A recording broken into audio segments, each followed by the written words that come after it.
Salut à tous, c'est Romain et on se retrouve aujourd'hui pour le débrief Montpellier-Monaco. Tout d'abord, avant de commencer ce débrief, si vous voulez partager votre passion avec moi, n'hésitez pas à vous abonner, à laisser un like et un commentaire. On reviendra sur les commentaires en fin de vidéo parce que j'ai ma petite idée pour vous mettre à contribution, donc restez bien jusqu'au bout de la vidéo. On va faire un petit état des lieux avant la rencontre des deux côtés. Donc, on avait Montpellier qui était huitième à 5 points de l'Europa League, 5 matchs sans victoire, 3 défaites, 2 nuls. C'était un petit peu une mauvaise passe pour Montpellier et Monaco derrière qui était en pleine bourre, qui était quatrième à 6 points de Lille, troisième, sur une série de 4 matchs sans défaite, avec notamment 2 victoires d'affilée et 3 buts d'avance. Donc Monaco a été favori, mais c'est jamais facile d'aller à Montpellier pour bouger. Montpellier, bon là il n'y a pas la paillade qui est là pour pousser Montpellier, mais c'est quand même une équipe très compliquée à jouer à domicile. On l'a vu tout au long de cette saison, même si c'est un peu moins révélateur comme il n'y a pas de public. Et c'était un match du coup super important pour l'Europe parce qu'on avait d'un côté Montpellier qui pouvait raccrocher le wagon pour revenir en Europa League et Monaco qui peut espérer aller titiller Lille, Lyon et Paris. Donc on va passer direct sur les compositions. On avait Montpellier, contrairement à ce qui est noté, qui jouait en 3-5-2 avec une défense à 3 avec Congré Mendes et Kotsa. Sur les côtés, il y avait Ristic et Sambia. Et on avait un milieu de terrain, Le Talec, Ferry, Mollet, qui est normalement un milieu de terrain qui s'en sort plutôt bien, qui a une bonne patte au niveau des passes. Et derrière la Borde de l'Or, le fameux duo vraiment très costaud. Et de l'autre côté, on avait un Monaco qui jouait en 4-2-3-1, mais ce qui se passait réellement sur le terrain, c'est qu'on avait les trois derrière qui restaient avec Badiachil, Maripane et Sidibé. Je vous ai pas présenté les gardiens, c'est honteux. On avait Omlin au but côté Montpellier et côté Monaco, on a Benjamin Lecomte, hein, l'ancien Montpellierin. Et on avait Caio Henrique qui montait fort, donc c'était plus un espèce de 3-5-2 un peu bizarre. On avait les trois qui restaient derrière, Caio Henrique qui montait, on avait Fofana Chouameni au milieu, une très bonne paire que j'avais pas encore vraiment découvert cette année, mais c'est vraiment deux très bons joueurs. Fofana et qui récupérait pas mal de balles, qui s'est pris un carton, mais bon ça compte pas vraiment, et Chouameni qui était vraiment pas mal au milieu de terrain. On avait Diop et Aguilar des deux côtés. Alors, le piston qui était à gauche, Caio Henrique, son pendant, c'était Aguilar de l'autre côté. C'est pour ça que ça a été un peu un 5, un 3-5-2, pardon. Et devant, on avait la doublette qui est en ce moment en pleine bourre, Ben Yedder et Voland. Kevin Voland ouvre le score pour Monaco à la 24e minute suite à une belle retournée de Ben Yedder qui s'écrase sur la transversale. Voland est présent dans la surface et du coup ouvre le score. Ben Yedder double la mise pour Monaco à la 35e minute par une belle tête retournée. Il est couvert par Kozza dans l'axe, donc il en profite pour prendre le gardien à contre-pied qui peut rien faire du tout, hein. Et suite à cela, il ajoute son doublé lui-même grâce à un penalty. Penalty obtenu par Monaco à la 61e minute, juste après le retour des vestiaires, 15 minutes après le retour des vestiaires. Mais bon, c'est euh, c'est là encore que Monaco arrivait un peu à prendre le dessus. Suite à cela, Monaco lâche complètement le match, perd tous les duels. On a Montpellier qui revient bien dans la partie et qui concrétise à la 64e minute grâce à un but du petit Wai. 18 ans, premier but en Ligue 1. Il est présent au deuxième poteau suite à un tir raté de je crois que c'est de Delors. Il est là, il marque son petit but. On ne sait pas ce que ça va donner pour l'avenir, mais on lui souhaite tout le meilleur.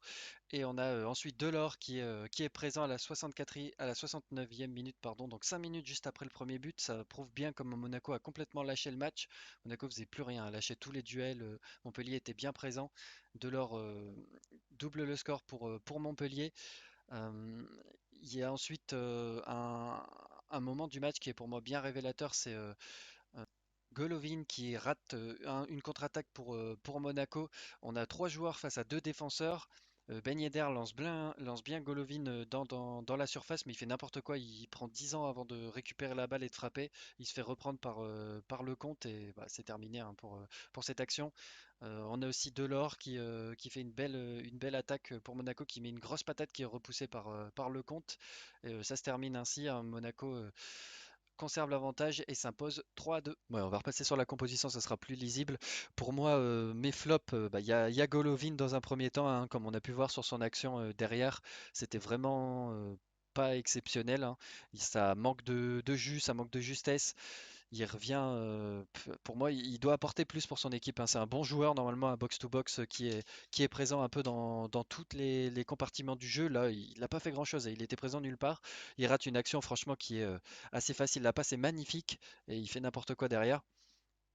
J'ai aussi le petit Kodza, malheureusement pour lui, qui est hors de position sur le deuxième but monégasque sur la tête retournée de Ben Yedder. Il est là, il attend, il couvre un joueur qui est censé être hors jeu à cette distance-là. Il regarde pas bien sa défense. Je l'ai pas tellement aimé, je l'ai trouvé pas mal dépassé. C'était un peu compliqué derrière pour eux, pardon, pour Montpellier. Et j'ai mis comme troisième flop le milieu de terrain montpelliérain Le Tallec. Je ne l'ai pas trouvé du tout en jambes en première mi-temps. Il a été remplacé assez rapidement. Je ne sais plus quelle minute, il me semble que c'est juste après la mi-temps. Ouais, c'est ça. Le Tallec remplacé à la 54e par Savanier qui a fait un match intéressant, mais ça manquait un peu de justesse. C'est pas du tout dans ses standards, mais il revient du Covid, donc de la Covid, pardon. Donc on va pas tellement en tenir rigueur. Et dans mes tops, alors j'ai mis dans les tops Diop, le milieu de terrain monégasque, qui a fait vraiment énormément de récupération. Je l'ai trouvé très bon. Même s'il est normalement plutôt offensif, je l'ai trouvé présent partout sur le terrain. On le voyait devant pour récupérer la balle, pour organiser le jeu. C'est vraiment un très bon jeune. euh, Très bon jeune qui est déjà pas mal connu quand même, hein. Après ça, j'ai mis Junior Sambia côté droit pour Montpellier. Il a fait une très bonne première mi-temps. Il a dribblé d'ailleurs, je crois qu'il a fait une petite. Je crois qu'il a mis un petit pont à Aguilar, si je dis pas de conneries. Et franchement, il était présent, il était là, présent en piston, il défendait plutôt bien, donc je l'ai trouvé plutôt serein. Et en troisième top, j'ai mis Kevin Volland. Kevin Volland qui a fait vraiment un match de malade. Il était présent partout sur le front de l'attaque. J'aurais pu mettre Ben Yedder parce qu'il a mis un doublé, mais j'ai trouvé Volland vraiment plus présent. Ben Yedder a mis un penalty, hein, donc le penalty, il faut toujours le mettre, mais ça fausse un petit peu les statistiques. Il était bien présent, il arrivait bien pas à récupérer, à effectuer ses passes, tout ça, mais j'ai trouvé Volland un peu plus présent que lui, donc j'ai préféré mettre Volland en top, même si j'adore Ben Yedder. Et du coup, pour conclure ce petit débrief du match Montpellier-Monaco, j'ai trouvé un Monaco ultra dominateur en première période avec de nombreuses récupérations, un volant en feu, un beignet d'air toujours bien placé, mais avec Montpellier, Monaco avait quand même l'aide de Montpellier qui arrivait pas à concrétiser, qui foirait toutes ses contre-attaques. Mollet, il a raté énormément d'actions en première mi-temps. Laborde et notre petit ami Delors aussi, il ratait pas mal de choses. Et il y avait énormément de placements ratés, de mauvaises passes. C'était vraiment une première mi-temps exécrable de la part de Montpellier. Ils se sont bien repris en deuxième mi-temps avec un Monaco qui s'est endormi, hein. On l'a bien vu dans les 10 premières minutes du match. Pour ceux qui ont regardé, Monaco était pas du tout présent dans les duels et ils attendaient que ça se passe. On aurait dit que pour eux c'était gagné, donc c'était terminé. Ils ont failli se faire surprendre. Euh, à l'image de l'action manquée par Golovin, je comprends toujours pas comment il fait pour attendre autant avant de récupérer la balle. On dirait que le ballon, il sait pas trop quoi en faire et du coup, il laisse passer son heure, hein. Montpellier a gagné beaucoup plus de duels du fait que Monaco n'était pas du tout présent, a joué son jeu, c'est-à-dire un jeu rapide, physique. Savanier était là pour transmettre quelques bons ballons devant. Bon, il était en dessous de ses standards, comme j'ai dit tout à l'heure, mais il revenait de, de la Covid. Donc bon, c'est un match de reprise, on va pas lui en tenir rigueur. Je vais pas le mettre dans les tops ni dans les flops parce qu'il a rien fait de vraiment transcendant, mais il était quand même présent. Pour moi, Monaco s'en sort bien sur ce match-là. Euh, Montpellier aurait pu clairement égaliser. Monaco aurait pu aussi mettre le quatrième, mais ils étaient tellement désorganisés dans la deuxième mi-temps que je les voyais pas marquer. Je les voyais clairement se faire reprendre, voire même perdre le match. C'est parce que Montpellier a loupé quelques petites actions, mais c'était vraiment deux mi-temps pour chaque équipe, hein. Première mi-temps Monaco, deuxième mi-temps Montpellier.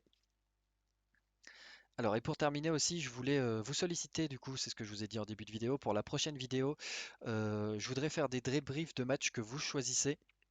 Donc, n'hésitez pas à mettre en commentaire le match que vous souhaiteriez que je débriefe.